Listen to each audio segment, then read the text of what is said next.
ही सगळ्यात महत्त्वाची गोष्ट आहे.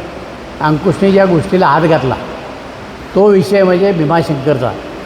आपल्या सगळ्यांना ज्ञात असलं पाहिजे भीमाशंकर हे खेड तालुक्यातच आहे आणि म्हणून आम्ही मानतो आहे.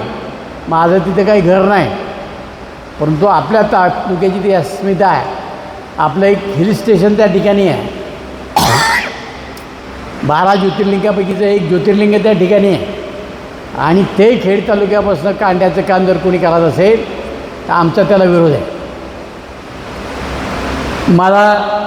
माझं वैयक्तिक वळसे पाटलांची कुठली दुश्मनी नाही, परंतु मी जर ती भूमिका घेतली नाही तर तालुक्यामध्ये तसं कोणी धारिष्ट करत नाही. आपल्याला माहिती आहे कळंबोडीचं धरण झालं, आपल्या चासकमान धरणाच्या आत धरण ते बांधलं. धरण पायात असतानाच पैशा वाचून बंद पडलं. त्यावेळेला नुकतंच आपलं सरकार आलं, पैशाची अडचण होती आणि धरण अजूनही पुढे झालं नसतं. पण त्याचा फायदा तुम्हाला मलासुद्धा आजपर्यंत होतो आहे. जवळ 2.5 TMC पाणी आपलं साठले. मग त्याला पैसे कसे उपलब्ध करता येतील? आजूबाजूचा सगळा परिसर, मग धामणगावचा परिसर असेल, कळंबोडीचा काही भाग असेल, पुण्याचा असेल, घोटवडे असेल, या सगळ्यांचा विचार करून आम्ही अजितदादांकडे गेलो. त्यांना सांगितलं, दादा याच्यामध्ये आदिवासी बांधवांचा जर आपण समावेश केला तर आपल्याला तिथनं पैसे घेता येतील. कारण आदिवासी आणि मागासवर्गीय यांची बजेटमध्ये जी तरतूद आहे त्याला हात लावता येत नाही, त्याला काम दाखवावं लागतं. आणि मग आम्ही दाखवलं आणि म्हणून कळंबोडीचं धरण पूर्ण केलं.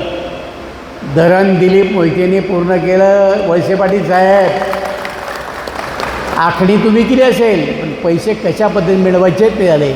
आज तुम्ही तिकडे पाणी न्यायच्या गप्पा करताय, पण पहिलं ठरलं आहे की आदिवासीची लिफ्ट करायची, त्यांना पहिलं पाणी द्यायचं आणि मग तुमच्या तालुक्याला पाणी द्यायचं. ते देत असताना माझ्या खालच्या गावाचा समावेश नव्हता. मग गुळाणी असेल, वाबगाव असेल, त्याचबरोबर आमचं वरुळे असेल, पूर असेल, कणेस आहे, या 5 गावाचा जोपर्यंत समावेश होत नाही तोपर्यंत मी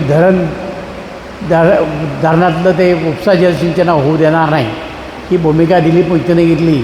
वर्क ऑर्डर झाली होती किर्लोस्करला, काम पेटी कॉन्ट्रॅक्टर नेमले होते, सगळं झालं, मी काम थांबवलं. तुम्ही आमच्यावर काय उपकार केले नाहीत. आमचं हक्काचं पाणी आमच्या लोकाला द्यायचं. त्याचबरोबर कानेवाडीपासून निघणारा जो कॅनॉल आहे हा ओपन होता, तुम्ही त्याच्यात आणखीन सुधारणा केली. बंद पाईपलाईनद्वारे पाणी देण्याच्या संदर्भातला का तिनेवाडीपर्यंत ते पाणी येणार आहे.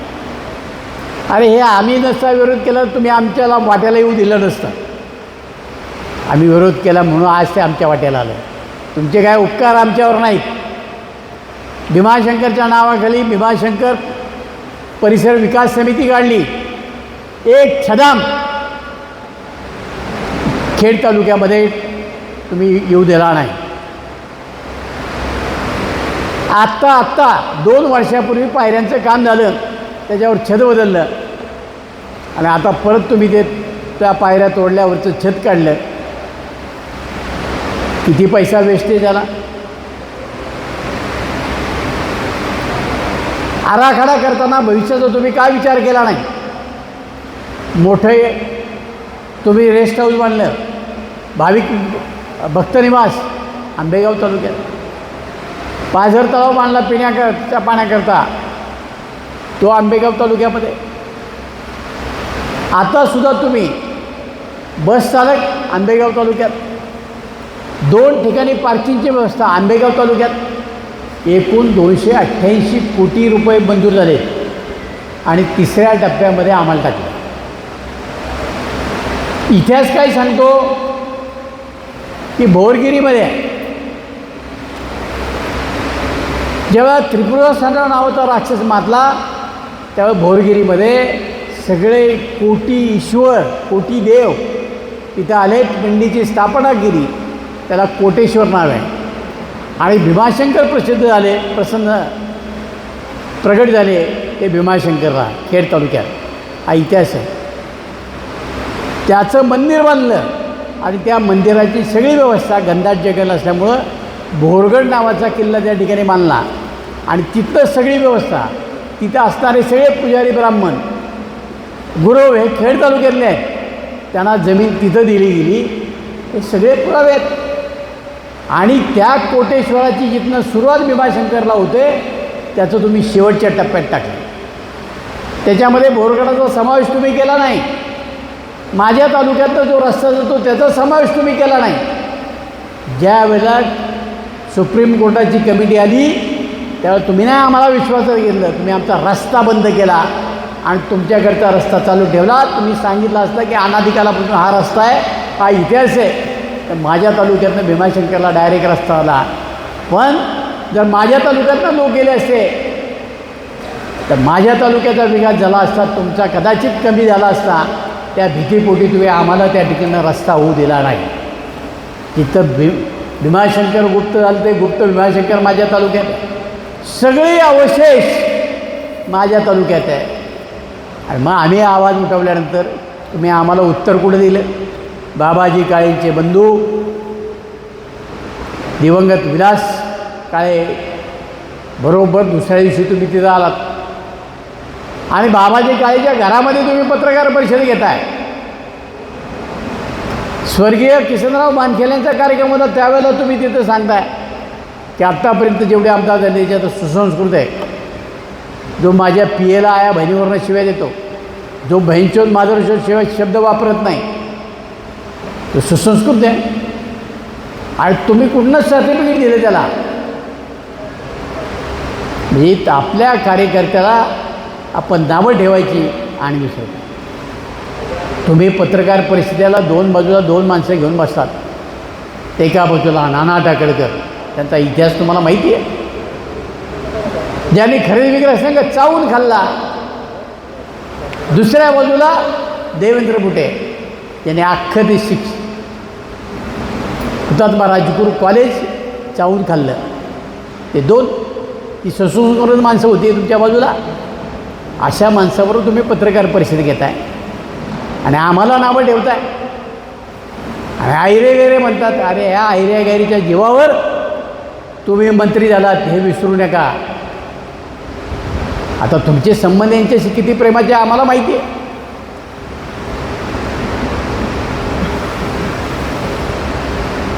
एकदा आमच्या बुटे पाटलांनी भाषणात सांगितलं की साहेबांचं एवढं प्रेम माझ्यावर आहे. किती मोठं प्रेम आहे सगळ्या अख्ख्या तालुक्याला माहिती. एक तीळ दोघंजण वाटून खाताय, आम्हाला माहीत नाही असं समजू नका. अख्ख्या तालुक्याला माहिती आहे. तालुक्यात तुम्ही नेमके कशा करता येत होतं आणि काय येतं येऊन करता हे आमच्या सगळ्या तालुक्याला माहिती आहे. किंवा आमचा नाद करू नका.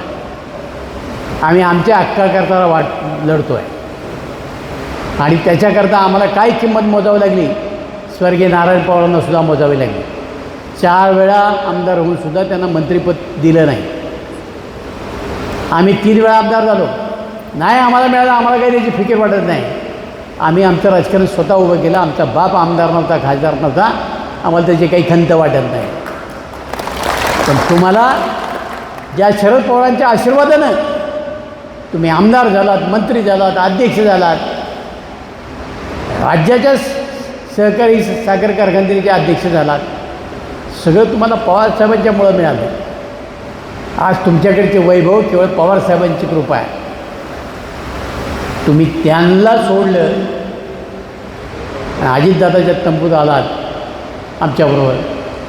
केवळ तुमचं हे जे वैभव उभं केले तुम्ही, ते काय कष्टातनं उभं केलं आहे का?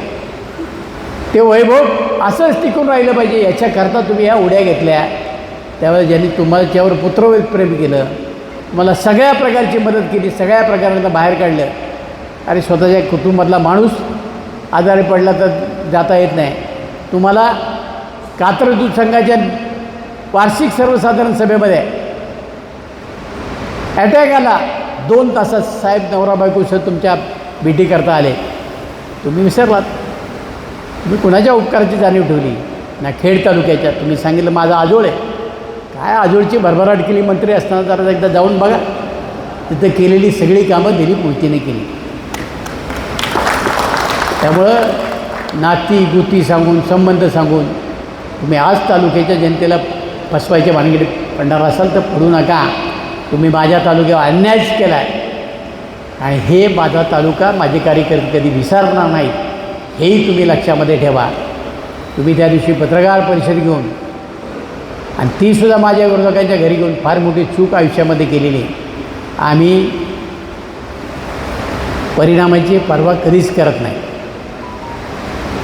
आणि दुसरे हाता राहिली गोष्ट, आमचा विचार करणारा नेताच आज हयात नाही.